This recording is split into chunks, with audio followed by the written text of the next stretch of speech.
berpura-pura berani, tapi sebenarnya keduanya itu sama-sama pengecut, sama-sama takut, sama-sama menghindari pokok masalah agar tetap dilihat oleh rakyat seolah-olah masih tetap pahlawan, seolah-olah ingin saling membuktikan, tapi keduanya sebenarnya pengecut, keduanya sebenarnya takut.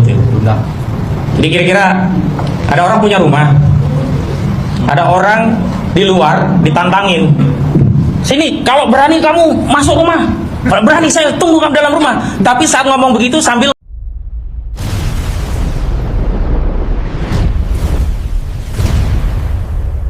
jumpa lagi teman-teman di channel Klakson 98. Semakin ditindih semakin berbunyi. Ada yang lagi rame nih, Kosinudin yang kita tahu dulu ini adalah kuasa hukum dari Roy dan Tifa ini. Dia yang paling keras dan paling gencar membela mereka ini, tetapi kemudian dipecat oleh Roy Suryo hanya karena tidak hadir di sidang pra-peradilannya dan sidang pembacaan eksepsi dari Tifa itu sendiri. Kita simak kelanjutannya.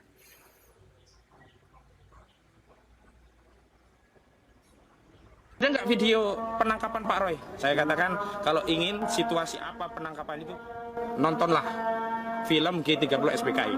Seperti itulah kira-kira cara dari penyidik melakukan penangkapan. Padahal bisa WA dulu.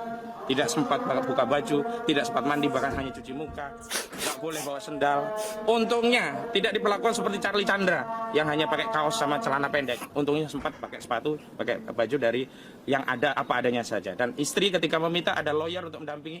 Sebenarnya kami juga tidak akan menghalangi penangkapan. Paling tidak kami memastikan, oh benar ini dari aparat yang berwenang. Oh aman klien kami dibawa. Karena saat itu khawatirnya ada gerombolan yang tidak dikenal, pura-pura bawa identitas, surat tugas, ngambil klien kami, kan khawatir tiba-tiba seperti Andri Yunus tengah perjalanan atau dibuang di KM 50, di dar-der-dor seperti di KM 50. Tapi qadarullah, alhamdulillah ternyata memang dari Polda. Nah, sampai di titik itu kami dua orang yang berpura-pura menantang, berpura-pura berani, tapi sebenarnya keduanya itu sama-sama pengecut, sama-sama takut, sama-sama menghindari pokok masalah agar tetap dilihat oleh rakyat seolah-olah masih tetap pahlawan, seolah-olah ingin saling membuktikan, tapi keduanya sebenarnya pengecut, keduanya sebenarnya takut. Jadi kira-kira ada orang punya rumah. Wah. Kita tahu bagaimana kemudian sidang Prapit dan eksepsi Roy dan Tifa adalah upaya mereka untuk terhindar pada sidang pokok perkara. Mereka hanya ingin mengulur-ngulur waktu. Bahkan di video tadi, Kosinudin menyebut mereka ini sebagai pengecut.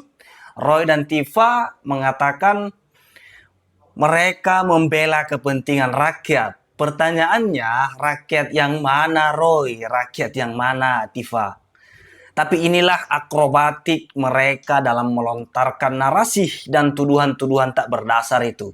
Dengan mengklaim penelitian mereka independen, tapi sebenarnya penelitian mereka ini abal-abal. Kenapa saya katakan abal-abal? Karena ketika seseorang meneliti dokumen ijazah seseorang yang tentu harus menggunakan data primer, yaitu dokumen dari yang memilikinya, bukan mengambil dokumen dari media sosial dan menyimpulkan bahwa yang mereka teliti itu adalah ijazah Pak Jokowi 99,9% palsu. Padahal cukup simpel ya teman-teman. Bahkan UGM yang merupakan institusi kampus dari Pak Jokowi itu sendiri sudah menyatakan bahwa benar ijazah Pak Jokowi itu asli.